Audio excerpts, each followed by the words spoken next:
Hello, everybody. It's me, Nate, aka Devil Dog, and I'm back with another game review. This time I'm reviewing SteelRising. It was developed by Spiders and published by Nacon and released on the PlayStation 4, the PlayStation 5, Xbox Series X, and PC on September 8th of 2022. Now, what exactly is SteelRising? Well, it is basically a Souls-like action RPG that takes place in an alternate history version of the French Revolution, where you play as Aegis, a female automaton who is sent by Queen Marie Antoinette out into the ravaged lands taken control by King Louis's tyrannical robot army in order to track down Aegis's creator in hopes of finding a way to stop the madness and save what's left of France and its people. This game basically is like a Souls-like title in terms of its difficulty, though it does seem to be one of the easier ones. I was able to play through this and only died a couple times, and they do also have options you can go in to change to make it even easier, like you're pretty much making yourself invincible or having a automatic refill on your cooldown meter. But it basically consists of, just like most Souls-like style games, you have a normal attack and a heavy attack. You can jump, you can dodge, you can roll. You have all kinds of different weapons you can upgrade, everything from special shields to daggers, blades, ranged attacks with like grenades, pistols, stuff like that. And you basically go around exploring the area, fighting enemies, collecting keys to open doors, and to progress through each of the areas with the bosses that pop up, which I might add, I kind of wish they would have done a little bit better with the bosses. Now, what I mean by that is they don't really let you know when there's going to be a boss. It's not like you go into an area and there's a cut scene that'll set it up. Sometimes there is, but normally you'll just go somewhere, Aegis will say something, and next thing you know, you're fighting a big boss battle. And, it's pretty easy for a Souls game, really it is. I mean, because with the different multiple weapons that you have, the abilities to basically custom build your character, and when you first start out, you get like a pretty, it's not major, but you do get to create your character with the just picking certain parts. It's not really an in-depth creation system, but it allows you to have a little bit of a unique twist on your character.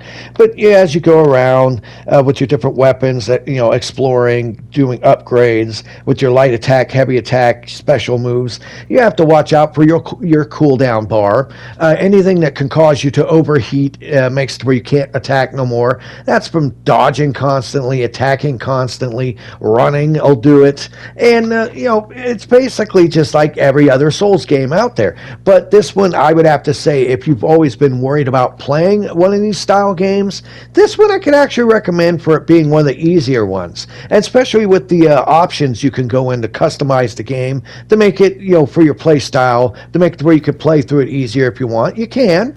It still has a little bit of a challenge to it, but honestly, it seems to be one of the easier ones. I would think that this is a great starting point if you want to get into a Souls-like game. Honestly, I know I keep saying Souls-like, but let's be honest, it's a genre. It really is. It's a genre now. Anything that's like this, it's always going to be called that.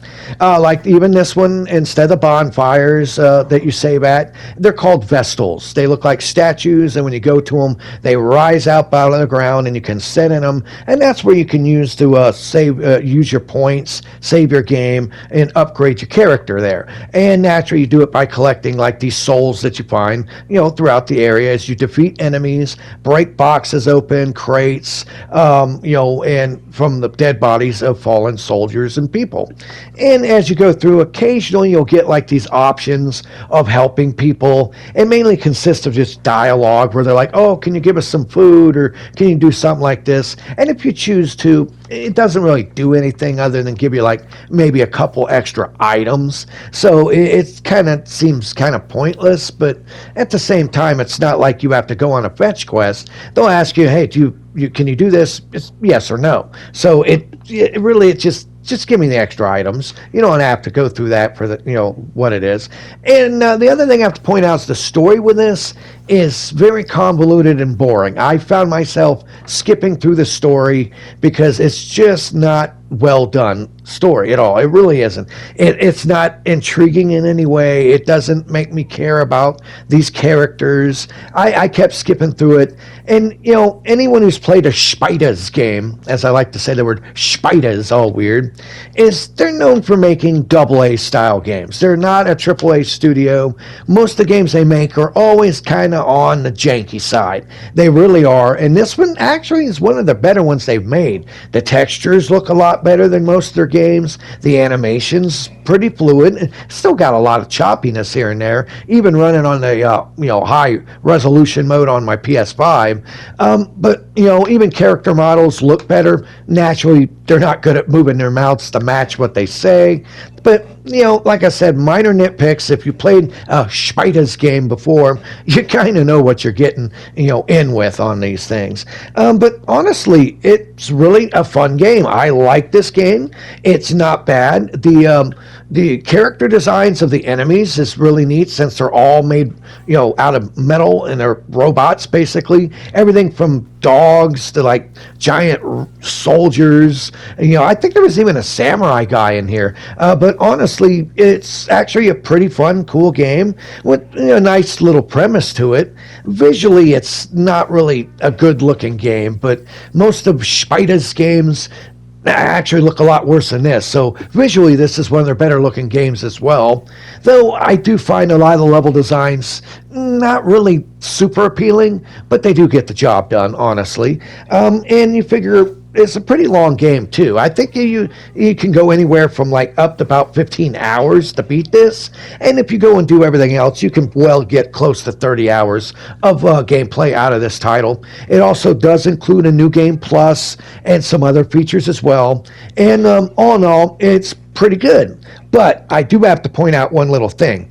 It's very easily made to where you can make a character with certain builds of weapons that makes you downright unstoppable. It really is. I found if you, with your attributes, if you dump everything into agility and counterattack, and it asks for your weapons, if you go with the Nemesis clause, and I think it's called the Charleville 1789 shield musket, if you combine those with the modules of fortifying counter and efficient charging, you can basically make your character unstoppable to where you can switch to your musket, fire off a couple rounds, freeze the enemy, switch to your other main weapon, your Nemesis claws, jump in, do a bunch of attacks, take a lot of damage, jump out, rinse and repeat. As for your armor, if you're able to find the Grand Veneer set with the musket and bicorn, that seemed to be the best overall outfit too for the stats. Now, if you do that, honestly, you have a character that is pretty much really, really strong. And as long as you just pay attention to the enemies that really are well known for telegraphing their moves, you can very easily dodge and roll out of the way or block or parry. And then, like I said, hit them with your musket where you stun them or freeze them, move in quick with your Nemesis claws, and then get out after they start unfreezing or get ready to do a counterattack. Rinse and repeat. That really seemed to work with me for every single boss in this game. Hands down, like I said, if you really want a big challenge, this probably won't, fulfill what you want. If you're someone who actually is a die-hard Souls fan, like you like playing Elden Ring and some of these other games that are like very, very hard but very rewarding, this one is a very easy game. Honestly, it's very easily made to where the balance issues that Spiders have with this, you can make a character that is pretty damn OP and go through this no problem. And most of the enemies, you can tell what moves they're going to do. They know how to get out of the way. Honestly, if you want to get into a Souls style game and you were worried about the difficulty being a little bit too hard and unforgiving, I can actually recommend SteelRising. It's a really good starter game for people that are thinking of getting into a Souls like game. Honestly, it really is. It plays pretty decent. It looks pretty decent. It does have its issues because it is a Spiders game, but I still have to say they keep making games and they get better each time. This is a pretty decent game considering who made it, and it's fun. It does get rather repetitive though, because you just go to area after area, just beat on the robots and kill them, gather items, rinse and repeat. But what games really aren't like that anymore? But in the end, I can honestly say the price tag of this game is $49.95 for all versions, even the PS5 version, oddly enough. At least that's what I've seen it for. And for all in all, what it is, it's actually a pretty decent game, and I can actually say if you have a chance to pick it up and play it, go ahead. It's not that bad. It certainly isn't going to have the polish like these AAA games or like Elden Ring, but as long as you played other games that this company has made, you basically know what you're going to be getting with this, and it does deliver. Though the story is just absolute garbage that I just don't care about, but in the end, it had to come up with something for how are we going to make some really cool robot automatons set in an alternate French Revolution world. But honestly, I enjoyed it. I thought it was a fun game. I actually was able to play through it all. I didn't really have any problems with it. I do think it's a little bit too easy, especially when you get your character modded up a certain way. But in the end, I can definitely say pick it up and try it if you have a chance to play this game.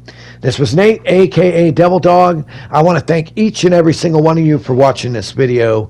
Please give me a thumbs up, subscribe to my channel, leave in the comments below if you've played SteelRising or if you plan to in the future. What are your personal thoughts about it? What's your favorite build of your character of Aegis? And remember, I always end my videos by saying, have fun, play hard, and remember, people, the devil is in the details. Peace out until next time.